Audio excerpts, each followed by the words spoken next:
बिस्मिल्लाहिर्रहमानिर्रहीम। Dear viewers, अस्सलाम वालेकुम। बकरीद है, आप सबको मेरी तरफ़ से बकरीद मुबारक। और बकरीद के सीज़न में बारबेक्यू बहुत होता है और बिहारी कबाब तो मैंने बना के दिखाए थे। अभी मैंने अपने फ़ेसबुक पर भी बिहारी कबाब दोबारा से अपलोड किया है और इसके अलावा टिक्का बोटी भी अपलोड कर चुका था। सीख कबाब रह गया था, गोला कबाब भी मैं अपलोड कर चुका हूँ। तो सीख कबाब जो है, जिसके अंदर अक्सर प्रॉब्लम ये होता है कि जनाब वो जब सीखों पे लगाते हैं तो वो झड़ जाता है, गिर जाता है कोयलों में। तो मैं आपको सीख कबाब की रेसिपी बता रहा हूँ जिसमें कबाब ना झड़ेंगे ना गिरेंगे इंशाल्लाह, और बेहतरीन अच्छे लजीज़ कबाब तैयार होंगे। तो तरीक़ाकार क्या है, इसके लिए हमने कीमा लिया है, तकरीबन 1 किलो कीमा है जिसको मैंने 3 बार मशीन से निकलवाया है। देखिए बिल्कुल बारीक कर लिया है, इसका पानी भी निकाल दिया है कपड़े में लटका कर। और 1 किलो कीमे के साथ तकरीबन 150 ग्राम इसमें चर्बी है, यानी चिकनाई है, अच्छी वाली गुड फैट है, और वो भी पिसवा लिया है इसके साथ। तो ये कीमा देखें कितना बारीक है, बिल्कुल सॉफ्ट हो रहा है। इसके अलावा प्याज है, एक बड़ा प्याज लेकर और उसको मैंने ग्राइंड कर लिया है। और प्याज को अब हम मलमल के कपड़े में इस तरह से निकालेंगे और फिर मलमल के कपड़े के ज़रिए इसका पानी निचोड़ लेंगे। ये देखिए, ये कपड़ा मैंने ले लिया है और कपड़ा लेकर मलमल या टिश्यू, जो भी कपड़ा आपको मिले जिसमें से आप आसानी से छान सकें, ये देखिए इसका सारा पानी मैं निचोड़ दूँगा। ये देखिए पानी इसमें से निकल रहा है, अच्छी तरह से इसका पानी निचोड़ देंगे। ये देखिए बिल्कुल सारा पानी निकालना है इसका। उसके बाद ये प्याज हम इस तरह से कीमे में डाल लेंगे। ज़्यादा प्याज नहीं चाहिए होती हमें, बस ये काफ़ी है। इसका सारा पानी निकालना इसलिए ज़रूरी था कि अगर पानी होगा तो फिर उस पानी के वजह से कबाब जो हैं वो सीखों पे चिपकेंगे नहीं, बल्कि गिरना शुरू हो जाएंगे। अच्छा, इसके अलावा ये लहसुन है जनाब, ये मोटा वाला लहसुन है मेरे पास, तो मैंने इसके 10 जवे ले लिए हैं, यानी कि 10 क्लोव्स। और अगर ये देसी लहसुन हो आपके पास पतला वाला, तो 10 के बजाय 15-20 ले लीजिएगा। हरी मिर्च है, हरी मिर्च मैंने ज़्यादा ली हैं, ये तकरीबन 8-9 के करीब है।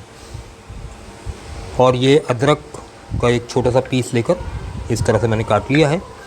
अदरक है, हरी मिर्च है, लहसुन है, ये तीनों चीज़ें पिसेंगी, चॉप होंगी, बारीक चॉप होंगी, ठीक है ना, बिल्कुल पेस्ट नहीं बनेगा इसका। और ये इसमें डलेगा, अभी मैं आपको करके दिखाता हूँ। इसके अलावा नमक है, हस्बे ज़ायक़ा है, 2 टेबलस्पून घी है, ये गर्म मसाला है साबुत, तेज़पात है, ये तेज़पात यानी बे लीफ, जिसे आम तौर पर हमारे यहाँ लोग तेज़पात का पत्ता कहते हैं, तो पात तो ख़ुद पत्ते को कहते हैं, तो तेज़पात है या तेज़ पत्ता। दारचीन है, जिसे लोग दारचीनी कहते हैं, 2 पीस ले लिए मैंने इसके। फिलफिल दराज है, यानी पिपली जिसे हमारे यहाँ लोग कहते हैं, एक छोटा सा पीस ले लिया मैंने इसका। और ये बड़ी इलायची है, ये मैंने 3 ले ली हैं। और 2 फूल जवत्री के, थोड़ी सी जायफल ली है मैंने, और आधा बादियान का फूल लिया है। इसके साथ 1 टेबलस्पून सफ़ेद ज़ीरा है, ये सारी चीज़ें पिसेंगी बारीक, ठीक है ना। ये पिसने जाएंगी, अभी पिस कर आ जाएंगी। ये है जनाब 1/2 टेबलस्पून है पिसा हुआ गर्म मसाला, और ये कबाब चीन तकरीबन 1/2 टीस्पून, ये भी इसमें पिसेगा इसके साथ। इसके अलावा पिसी हुई लाल मिर्च है 1 टेबलस्पून, और 1 टेबलस्पून कुटी हुई लाल मिर्च है। ये थोड़ी सी तकरीबन 1/2 टीस्पून से भी कम टाटरी है, अगर आपको सिट्रिक एसिड मिले सिट्रिक एसिड यूज़ कर लीजिएगा। और ये तकरीबन 1 टीस्पून है, 1 टीस्पून साबुत धनिया है जिसको कूट लिया गया है, जबकि पिसा हुआ धनिया ये रहा 2 टेबलस्पून। मीठा सोडा है, और ये सुहागा। ये 2 चीज़ें मैं आपको बताऊं। देखिए सुहागा मैंने लिया है तकरीबन 1 टीस्पून, क्योंकि 1 किलो कीमा है मेरा। और ये मीठा सोडा, ये मीठा सोडा और सुहागा, ये दो चीज़ें ऐसी हैं जो अगर आप डालेंगे तो आपका कबाब कभी नहीं टूटेगा, कभी सीख से नहीं झड़ेगा। ठीक है, ये राज की बात थी जो मैं बतानी थी। अव्वल तो सुहागे से ही काम हो जाता है, लेकिन मीठा सोडा जो है वो बेहतरीन काम कर देता है। और मीठा सोडा कितना डलेगा, ये तकरीबन हाफ़ टी स्पून है। ठीक है, ये सामान है जनाब। अभी मैं अब तैयार करके फिर आपको कबाब लगा के दिखाता हूँ सीखों पे। अच्छा जी, अब ये जो साबुत गर्म मसाला था वो पिस कर आ गया। ये हमने पिसा हुआ इसमें डाल दिया। कुटी हुई सुर्ख मिर्च, पिसी हुई सुर्ख मिर्च, क्वांटिटीज़ में पहले बता चुका हूँ। और 1 किलो के लिए ऐसे बना रहा हूँ, ये स्टैंडर्ड है। पिसा हुआ गर्म मसाला, नमक हस्बे ज़ायक़ा, टाटरी, पिसा हुआ धनिया और ये कुटा हुआ साबुत धनिया। ये सब चीज़ें हम मिक्स कर लेंगे अगर, तो ये हमारा मसाला तैयार हो गया है सीख कबाब का। और ये सीख कबाब का मसाला जो है 1 किलो सीख कबाब के लिए है। ये आप बनाकर अपने घर में भी रख सकते हैं इस तरह से बोतल में भर के, और जब इस्तेमाल करना हो तब आप इस्तेमाल करें। ठीक है, 1 किलो में ये क्वांटिटी चाहिए। ठीक है, मैं डिस्क्रिप्शन में डाल दूँगा, तो ये आपके लिए बहुत आसानी हो जाएगी। जब भी बारबेक्यू करना होगा मसाला निकालेंगे और डाल देंगे, फिर सब चीज़ें याद रखने की ज़रूरत आपको नहीं पड़ेगी। अच्छा जी, अब ये सारे मसाले जो हैं, जो हमने एक जगह बना लिए थे, ये इस कीमे में चले गए। और उसके बाद हरी मिर्च जो पिस कर आ गई है, ये इसमें डाल दी हमने। लहसुन और अदरक भी पिस के आ गया है, ये भी इसमें हमने डाल दिया है। और अब पहले इसको हम मिक्स करेंगे, और हाथों से करेंगे भाई। नाखून आपके तराशे हुए हैं और हाथ पाक हैं और साफ़ हैं, तो किसी ग्लव्स की ज़रूरत नहीं है। अल्लाह ताला ने जायका आपके हाथों में दिया है। और ग्लव्स वहाँ इस्तेमाल होते हैं जहाँ रेडी टू कुक फूड जो होता है उसमें आपको हाथ इस्तेमाल करने पड़े, क्योंकि वो पकाना तो नहीं होता, वो तो रेडी टू कुक होता है। यानी वो तो कैन से निकाला और कैन से निकाल के आप बस उसको मिक्स करके और गर्म करते हैं, तो उसमें इतना ज़्यादा हाई टेम्परेचर पर वो कुक नहीं होता है, इसलिए उसमें ज़रूरी है कि आप ग्लव्स वगैरह इस्तेमाल करें। ये तो आप कोयलों पर जब आप सेकेंगे हाई टेम्परेचर के ऊपर, जब ये कुक होगा तो बुरे अच्छे जरासीम भी मर जाएंगे इसके, तो इसमें कोई डरने की ज़रूरत ही नहीं है। और हाथ आपके अगर पाक हैं और साफ़ हैं और नाखून तराशे हुए हैं, तो मेरा नहीं ख्याल कि आपको ग्लव्स की ज़रूरत पड़ेगी। हम तो माँ के हाथ के पराठे खाते हैं बड़े मज़े से, मगर वो आटा गूंदते हुए कभी ग्लव्स इस्तेमाल नहीं करती। मगर उन पराठों का टेस्ट और उस खाने का टेस्ट शायद सब जानते हैं कि दुनिया में कहीं मैसर नहीं होता। ये आजकल जिनको फ़ैशन चल रहा है ना ग्लव्स का, इसलिए मैं इतनी तफसील से बता रहा हूँ, क्योंकि मेरे पास मैसेज आते हैं, फिर कमेंट्स करते हैं लोग, ओहो ग्लव्स नहीं इस्तेमाल किया आपने। तो भाई तनकीद बहुत अच्छी चीज़ है, उससे इंसान सीखता है। मैं सीखता हूँ आपकी तनकीद से, और अगर आपकी तनकीद का कोई जवाब मेरे पास लॉजिकल होता है तो वो मैं बताता हूँ आपको, उससे आप सीखते हैं। तो हमारी ये कन्वर्सेशन बड़ी ज़रूरी है। कमेंट्स करके ज़रूर बताइएगा मेरी बात से आप इत्तेफाक करते हैं या इख्तिलाफ़। अब जब ये आपने अच्छी तरह से मिक्स कर लिया, तो अब 2 चमचा जो आपके पास घी है, और घी इस्तेमाल करेंगे आप इसमें, आप कुकिंग ऑयल इस्तेमाल बिल्कुल नहीं करेंगे। ये जनाब 2 चमचे आप इसमें डाल देंगे, बस इससे ज़्यादा नहीं, वैसे क्योंकि इसमें फ़ैट मिला हुआ है। ये डालने के बाद आप इसको मिक्स करेंगे, देखें, और हाथों से ही इतना अच्छा मिक्स हो सकता है।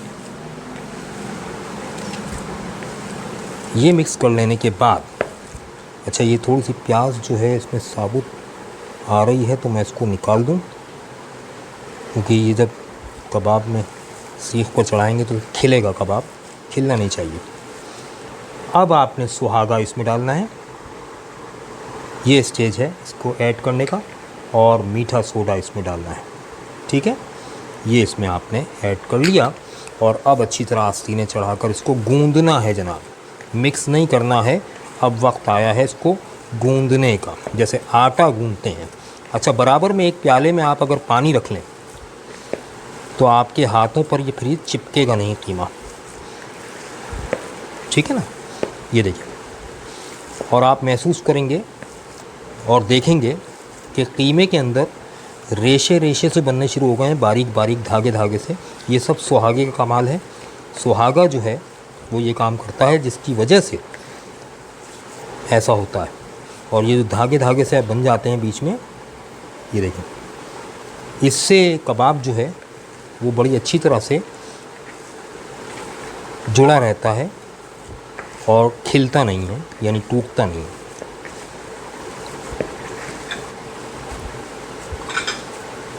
देखें, अब मैं गूंद रहा हूँ इसको बाकायदा आटे की तरह।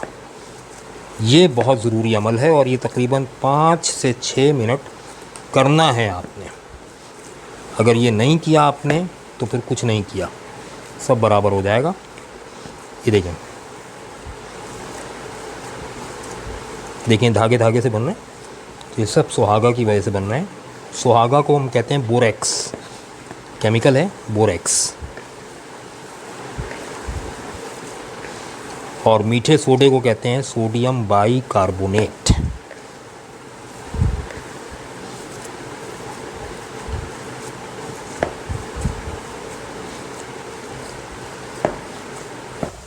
अच्छा, ये देखें अब ये माशाल्लाह अच्छी तरह से मैंने गूंद लिया है।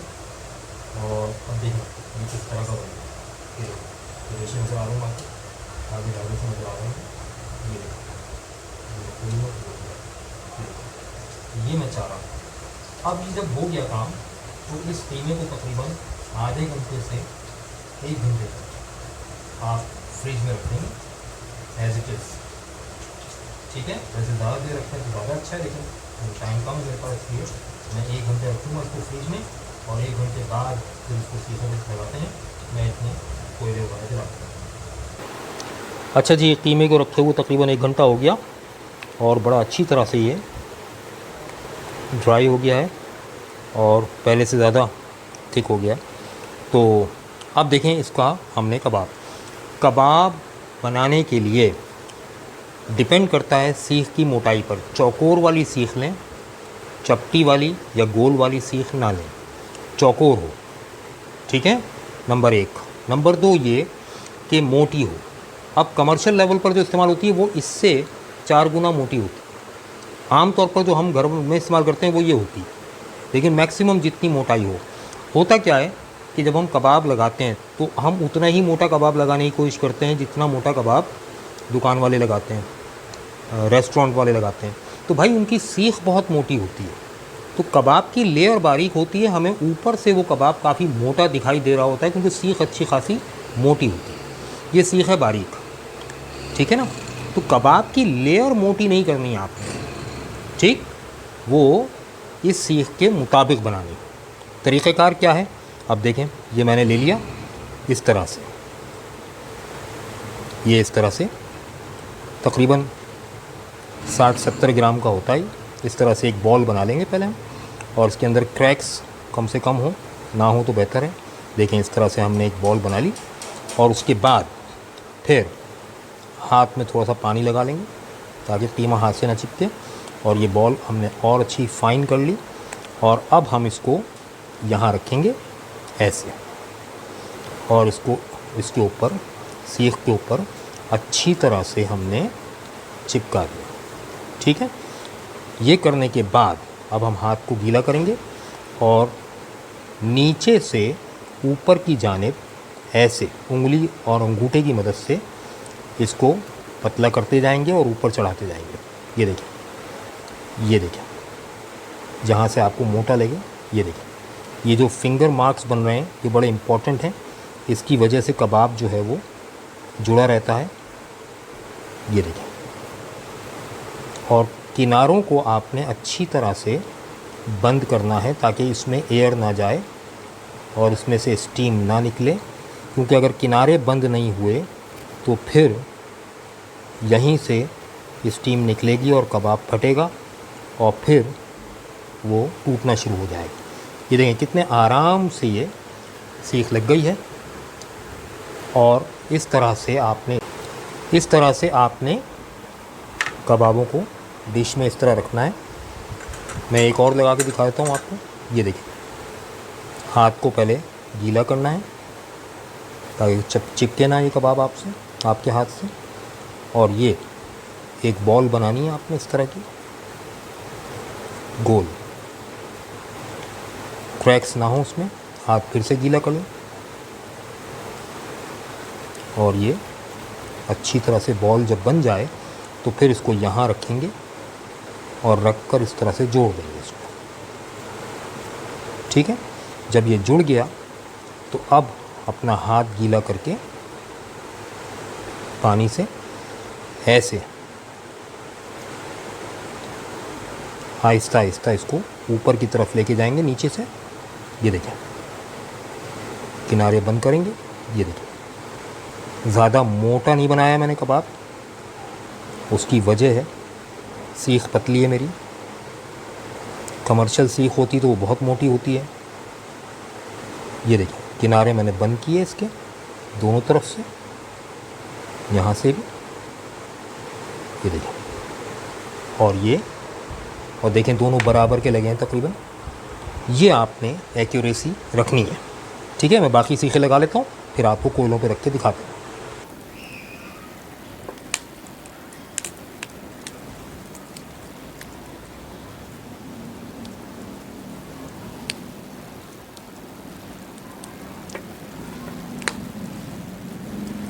ये जनाब हमने सीखें सजा दी हैं कोयलों के ऊपर। मैं बग़ैर कोयलों के भी सीख कबाब बनाना सिखाऊंगा आपको नेक्स्ट वीडियो में इंशाल्लाह, कि बग़ैर कोयलों के कैसे बनेगा। तो बाज़ जगहों पर लोग फ्लैट्स वगैरह में रहते हैं तो वहाँ पर बारबेक्यू इस तरह से करना मुमकिन नहीं होता, तो वहाँ तरीक़ेकार ज़रा डिफरेंट होता है, हो जाता है वहाँ भी बारबेक्यू तरीके से होता है। वो मैं आपको नेक्स्ट वीडियो में बताऊँगा, फ़िलहाल मैं ही बता रहा हूँ आपको। अब इनको छेड़ना नहीं है, धीमी आंच के ऊपर। देखें, बहुत तेज़ ताव नहीं है, मैंने ज़्यादा कोयले नहीं बिछाए हैं, इसीलिए बहुत कम कोयले हैं कबाबों के नीचे। तो धीमे धीमी आंच के ऊपर ये सिकते रहेंगे आहिस्ता आहिस्ता। एक तरफ से सिकेंगे तो फिर हम इसको घुमाएंगे। अब देखें, ये एक तरफ से हल्का हल्का ड्राई होती जा रही है और कलर आता जा रहा है, तो मैं दूसरी तरफ से इसको सेकूँगा। ये देखें। अच्छा, चौकोर सीख में एक फ़ायदा ये है कि चार तरफ से सिकती हैं कबाब।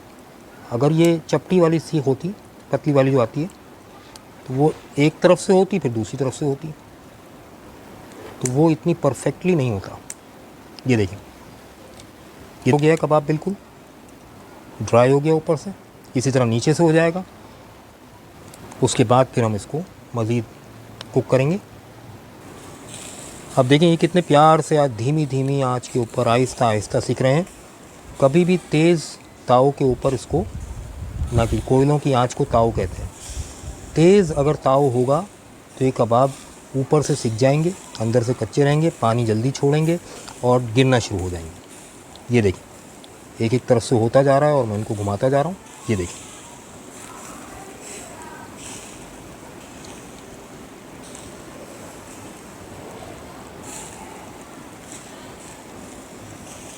ये देखिए कलर आता जा रहा है इनके ऊपर माशाल्लाह।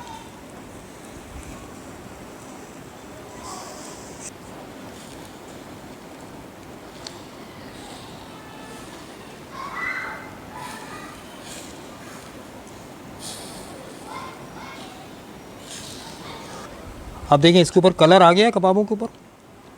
और आप देख लें, कोई कबाब माशाल्लाह से ना झड़ा है, ना गिरा है, ना टूटा है। तो हल्का हल्का सा इसके ऊपर हम इस तरह से घी लगाएंगे।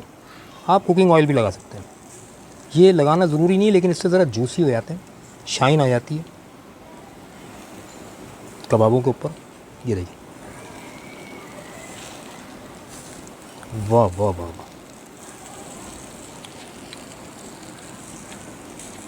यहाँ से इसको हम, क्या धुआं निकल रहा है, खुशबू, अरोमा लाजवाब।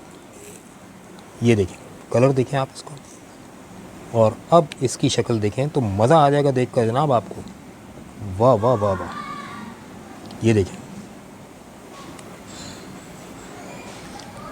अब देखें, इस तरह से कागज़ को फोल्ड करके आप बना लेंगे। इसमें किसी और चीज़ की ज़रूरत नहीं है। आगे से पकड़कर थोड़ा सा हल्का सा पीछे करेंगे और पीछे से पकड़ के थोड़ा सा आगे, और अब बीच से पकड़ के आप इस कबाब को ऐसे उतार देंगे। ये लीजिए, सालिम कबाब उतरा है माशाल्लाह। सबके साथ यही करेंगे। ये देखें, ज़रा सा आगे से ऐसे पीछे सरकाया, ज़रा सा पीछे से आगे सरकाया, बीच से पकड़ के ये कबाब बिल्कुल सालिम उतार लिया आपने। देख रहे हैं आप टेक्निक? हाँ जी, तो आप देखें ये सारे कबाब माशाल्लाह बिल्कुल सालिम, कोई कबाब टूट नहीं रहा है माशाल्लाह से। और मैं अभी इसकी चटनी बना के दिखाऊंगा, इसको सजाकर फिर आपको तोड़ के खा के दिखाऊंगा।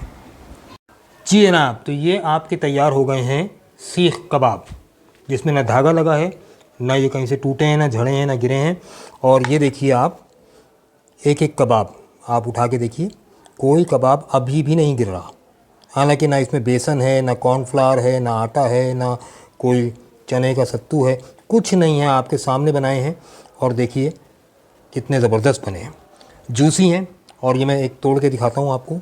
ये देखिएगा, ये देखिए अंदर से भी कितने नरम और जूसी बने हैं, ज़बरदस्त कबाब बने हैं। ये देखें अंदर तक पक्के हैं माशाल्लाह। तो ये जनाब इन कबाबों का कमाल है। और इसके साथ प्याज और पुदीना काट के रखा है मैंने। और इसके बाद मैं आपको इसकी चटनी बनाना सिखाता हूँ। तो उसके लिए हमने ये हाफ़ कप लिया है इमली का पल्प।